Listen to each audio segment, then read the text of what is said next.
آج پاک دامنی بہت ضروری ہے۔ میری بیٹیاں، میری بہنیں، میری بچیاں غور سے سنو، حالات بڑی تیزی سے کروٹ لے رہے ہیں۔ آج تمہارے تعلقات کسی سے استوار تمہیں کرنے ہیں، تم کالج کے بغیر نہیں رہ سکتی، وہاں تعلقات استوار ہو جاتے ہیں۔ واٹس ایپ کے بغیر نہیں رہ سکتی، وہاں تعلقات استوار ہو جاتے ہیں۔ فیس بک کے بغیر نہیں رہ سکتی، وہاں تعلقات استوار ہو سکتے ہیں۔ لیکن خبردار خبردار خبردار، اپنے دامن کو آلودہ ہونے سے بچاؤ۔ کسی سے دوستی کرنے کی کوئی ضرورت نہیں۔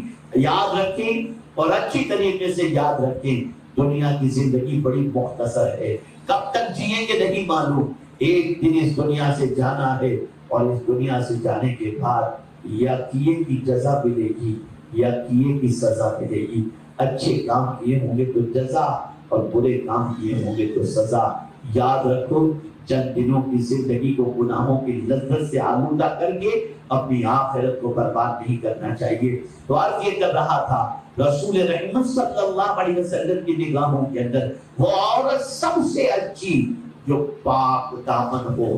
اب آج کے بعد کسی کی نظر میں آپ اچھی لگو یا نہ لگو، پوری کوشش کرو مدینے کے تاجدار کی نگاہوں میں اچھی لگ جاؤ، رسول رحمت کی نگاہوں میں اچھی لگ جاؤ، خاتون جنت کی نگاہوں میں اچھی لگ جاؤ۔ جس طریقے سے کل بروز قیامت مدینے کے تاجدار کا دامن مردوں کے لیے پناہ گاہ ہے، ایسے ہی عورتوں کے لیے عورتوں کے لیے چادر فاطمہ سہارا ہے۔ اگر چادر خاتون جنت میں جگہ چاہتی ہو تو آج سے دامن کو پاک رکھنا شروع کرو، آج سے دامن کو گندگی سے بچا لو۔ اللہ نہ کرے، صدبار نہ کرے، زندگی میں دامن آلودہ ہو چکا ہو، توبہ کا دروازہ بند نہیں ہوا، سچے دل سے توبہ کر دو، آئندہ گناہ نہ کرنے کا ارادہ کر دو۔ ہزار تمہیں گناہ پر برگلایا جائے، کنٹرول کرو اپنے آپ کو، بچاؤ اپنے آپ کو، بچو اپنے آپ کو، بچاؤ اپنے آپ کو، اور بچو گناہوں سے، اور بچو برائیوں سے۔ انشاءاللہ مصطفیٰ پیارے صلی اللہ علیہ وسلم کی نگاہوں کے اندر آپ بہترین عورتوں میں شمار ہو جائیں گی۔ تو ایک صفت پیغمبر رحمت صلی اللہ علیہ وسلم نے یہ بیان فرمائی، خیر النسائکم العفیفۃ الغلیمہ، تمہاری عورتوں میں سب سے بہترین عورت وہ ہے جو عفیف و پاک دامن ہو۔ اور اب شادی شدہ عورتیں حضور صلی اللہ علیہ وسلم کے اس فرمان کو سنیں جو آگے حضور صلی اللہ علیہ وسلم نے بہترین عورت کی دوسری صفت بیان فرمائی۔ رحمت عالم صلی اللہ علیہ وسلم ارشاد فرماتے ہیں، غالمۃ علی زوجہا، اور شوہر کو چاہنے والی ہو۔ یعنی وہ عورت حضور صلی اللہ علیہ وسلم کے نزدیک بہت بہتر ہے جو عورت اگر شادی شدہ ہے تو شوہر کو چاہے۔ میں بڑی معذرت کے ساتھ عرض کرتا ہوں، جب عمر ایسی ہو جاتی ہے کہ کوئی رشتے نہیں آتے، پھر کسی سے بھی رشتہ طے ہو جاتا ہے تو اسے غنی بن جانتی ہے، اور پھر چند دنوں کے بعد پھر طبیعت دوسری طرف مائل ہو جاتی ہے۔ شوہر کو جھڑکنا، شوہر کو ٹینشن دینا، شوہر کے لیے ٹینشن کا سبب بننا، اور شوہر کو بہت زیادہ پریشان کرنا، اس طریقے کی بہت ساری عورتیں ہوتی ہیں۔ تو یاد رکھیں، آقا کریم صلی اللہ علیہ وسلم نے ارشاد فرمایا، وہ عورت حضور صلی اللہ علیہ وسلم کے نزدیک بہت اچھی ہے، غلیمۃ علی زوجہا، جو شوہر کو چاہنے والی ہو۔ اللہ اکبر، میرے پیارے آقا صلی اللہ علیہ وسلم کے پیارے دیوانوں، شوہر کا مقام اللہ عز و جل نے مقرر فرمایا ہے، اللہ کے رسول صلی اللہ علیہ وسلم نے مقرر فرمایا ہے۔ اور اگر کسی عورت کی وجہ سے اس کا شوہر اس سے خوش ہے تو اس کی جزا معمولی نہیں رکھی گئی، اس کا بدلہ معمولی نہیں رکھا گیا۔ پیغمبر رحمت صلی اللہ علیہ وسلم ارشاد فرماتے ہیں، جب عورت اپنی پانچوں نمازیں پڑھے، روزے رکھے، اپنی شرمگاہ کو محفوظ رکھے، اپنے شوہر کی اطاعت کرے، تو وہ جنت کے جس دروازے سے چاہے داخل ہو جائے، جس دروازے سے۔ آج بہت سارے ظالم مرد ایسے ملیں گے جو شادی شدہ عورتوں کو برقرانے کی کوشش کرتے ہیں، ان کی زندگی سے کھیلتے ہیں، ان کے دامن کو داغدار کر دیتے ہیں اور پھر اس کے بعد ان کو استعمال کر کے چھوڑ دیتے ہیں. اور عورت نہ ادھر کی رہتی ہے نہ ادھر کی، نہ شوہر کے سکون سے بہرابر ہو سکتی ہے تو کچھ اور. یاد رکھیں ایسے مختار مردوں سے بھی پناہ اور ایسی عورتوں کو بھی چاہیے کہ اس طرح کبھی کوئی حرکت نہ کریں جس کی وجہ سے شوہر کا اعتماد اٹھ جائے.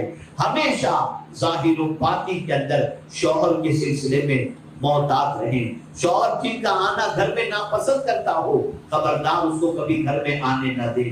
جب شوہر کو کچھ نصیحت کا وقت ہوگا تب ان کو نصیحت کی جائے گی. لیکن آج چونکہ خواتین کی محفل ہے اس لیے میں خواتین سے کہہ رہا ہوں یاد رکھیں زندگی میں بہت سارے مواقع ایسے ہوں گے، بہت سارے مراحل ایسے آئیں گے جن مراحل کے اندر آپ محسوس کریں گے کہ آپ کو ورگلایا جا رہا ہے، آپ کو مس گائیڈ کیا جا رہا ہے، آپ کو جو آپ کی توجہ شوہر سے ہٹائی جا رہی ہے. لیکن خبردار ہمیشہ یہی چیز ذہن کے اندر رکھنا کہ پیغمبر رحمت صلی اللہ علیہ وسلم نے بہترین عورت کی صفت یہ بیان فرمائی جو شوہر کو چاہنے والی ہو. اپنے شوہر کو چاہو، اپنے شوہر کا خیال رکھو، اپنے شوہر کی خدمت کرو، اپنے شوہر کو راضی رکھنے کی کوشش کرو. اور یقیناً جو عورت ایسا کرے گی کوئی اسے بہتر کہے یا نہ کہے مصطفیٰ پیارے صلی اللہ علیہ وسلم اسے بہتری کی سند عطا فرماتے ہیں. اور اس سے بڑا بدلہ اور کیا ہوگا کہ مدینے کے تاجدار فرماتے ہیں ایسی عورت جنت کے جس دروازے سے چاہے جنت میں داخل ہو جائے. آپ مجھے بتاؤ جنت کے دروازے آسان ہیں کیا؟ جنت کے کئی دروازے ہیں. ایک دروازے سے جانا مشکل ہے، ایک دروازہ نصیب ہونا لوگوں کو مشکل ہوگا، لیکن قربان جائیے نماز کی پابندی کرنے والی، شرمگاہ کی حفاظت کرنے والی اور شوہر کو راضی رکھنے والی عورت قیامت کے دن اس کا معاملہ یہ ہوگا. مدینے کی تاجدار فرماتے ہیں وہ عورت جنت کے جس دروازے سے چاہے داخل ہو جائے کوئی اسے روکنے والا نہیں ہوگا. یہاں ایک بہت بڑی برائی کی طرف میں آپ کی توجہ کو مبذول کراؤں گا. ظالم بہت سارے شوہر جن کے اپنے دوست ہوتے ہیں اور بہت ساری بیویاں جن کی سہیلیاں ہوتی ہیں. مغرب کی برائیوں نے گھروں میں اتنا جڑ پکڑ لی ہے. کیا آپ جانتے ہیں بیویاں تبدیل ہوتی ہیں. دوست کہتا ہے میری بیوی تو لے جا، تیری بیوی کو میں لے جاتا ہوں، اور پھر اس کے بعد تفریح کے لیے جاتے ہیں، 2-4 دن تفریح کر کے پھر وہ شوہر کے ساتھ چلی جاتے اس کے ساتھ.